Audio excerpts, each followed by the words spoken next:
everyone, welcome back to my channel. My name is Liana. Today I'm carrying on my review and a look series, and today we're going to be talking about Kiki's delivery service. Now, if you don't know, my review and a look series is where I review Studio Ghibli movies, and I also recreate a look based on the movie posters. And I have to be honest, every look up to now I have based off of the poster I've seen on IMDb, but the poster for Kiki's delivery service is just so not good. It is not the poster that you see most often for the movie.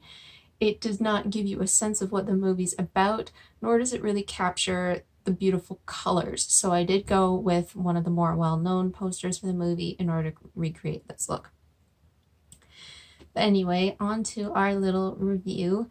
Kiki's Delivery Service is actually the last Studio Ghibli movie of the 80s. It came out in 1989, which is the best year because that is the year I was born.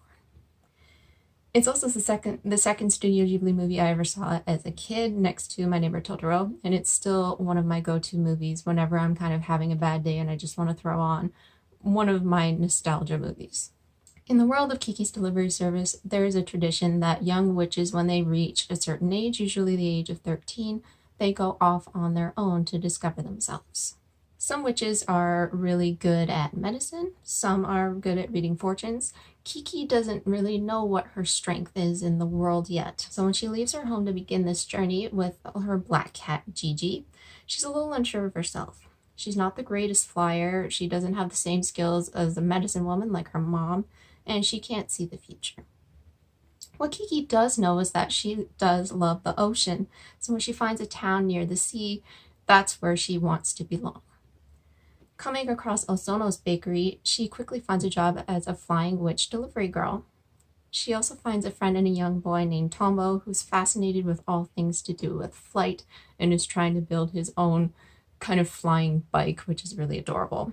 But things aren't as easy for Kiki as they initially seem upon arrival. Kiki's Delivery Service is really all about trying to find yourself and what inspires you in life. And more importantly, how to trust yourself, which a lot of us, especially as kids, fail to do. As Kiki finds herself coming up against many different challenges while on her deliveries, we see her resolve kind of waver throughout the movie.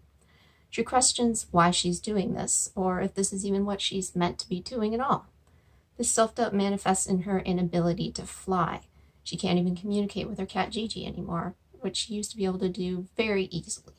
There are a few different conversations throughout the movie that touch on losing inspiration and motivation and trying to capture that again. Kiki meets a young artist living in a secluded life in the woods named Ursula, and she likens Kiki's inability to fly with her inability to paint, and how sometimes that spark won't come if we're trying too hard to catch it. How sometimes the pressure we put on ourselves to try and get it right is what makes it impossible to perform at all. And really, which of us hasn't encountered something like this at some point in our lives? The idea that the biggest expectations come from within ourselves, and that we have to learn or relearn to enjoy what it is we are doing in life.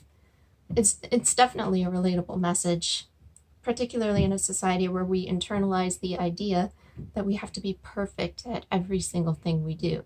Of course, this material wasn't really something that I grasped as a child, but I always enjoyed this movie as an example for having yet another great young woman as the lead, as so many Studio Ghibli movies do. What's great about Ghibli protagonists, perfectly demonstrated in this early filmography here, is that they are typically both self-sufficient while also being vulnerable. Hayao Miyazaki has gone on record as saying that the relationships in his movies have less to do with typical romance and more to do with personal growth. What one character can do for another, which you can see really well with Kiki and her friend Tombo. While it's clear that they do like each other, the focus instead is how they can better each other, which is another lovely and classic trait of these Studio Ghibli movies. This is easily the most colorful movie that I've reviewed from the catalog so far, but the colors also have a beautiful pastel look in many of the scenes. It is held up beautifully over the last couple of decades, and Joe Hisaichi's soundtrack is also wonderfully playful and always makes me happy when I listen to it. Even if there are perhaps technically stronger Studio Ghibli movies than Kiki, this one still holds a really special place in my heart. And it's one of my favorites due to its beautiful simplicity, childlike innocence, and endless watchability. I highly recommend it. So now if you want to watch me recreate this very colorful look, which could probably double as a Pride look, then just keep watching.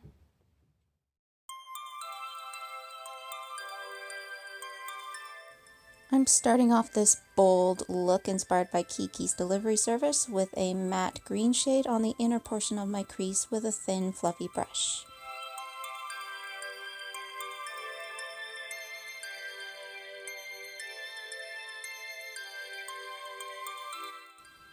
On the middle portion of my crease with the same brush, I'm going to use a matte sky blue shade and kind of blend that back and forth until it meets the green.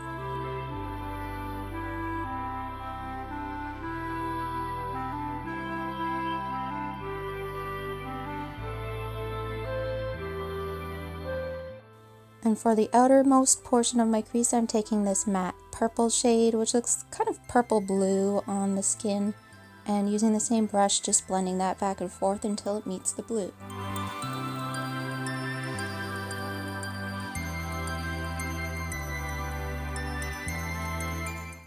To make sure everything blends well, I'm also going to go back in with the blue on each eye and blend that, and also the green for each eye and blend that. On the lid, I'm taking this cranberry red shade on a fluffy packing brush to start with, but I really didn't end up liking that just because I needed a little bit more precision, so I'm going in with a flat packing brush instead so I can get that right up against the crease colors without worrying about them blending into each other.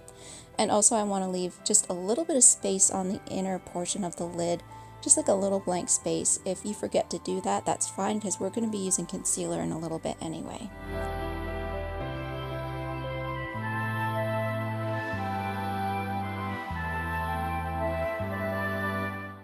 Using the same flat packing brush, I'm also taking a white gold glitter and packing that on top of the red shade.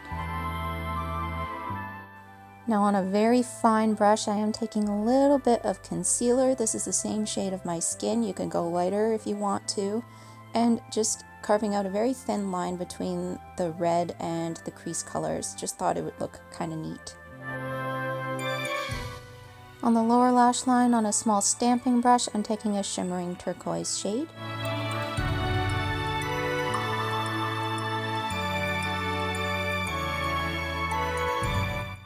On the inner corner, I'm taking this matte neon yellow-green shade, which I thought would really pop.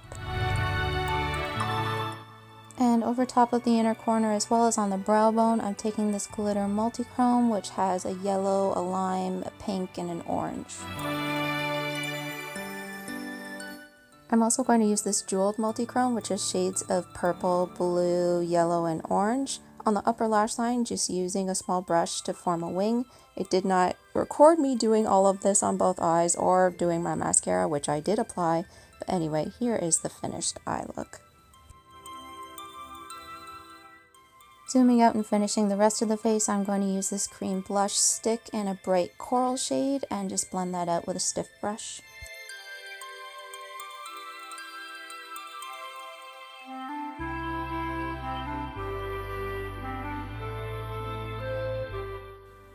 For my cheek highlighter, I'm going to use this green duochrome shade. And for lips, I'm going to use a liquid lipstick in a very bright red.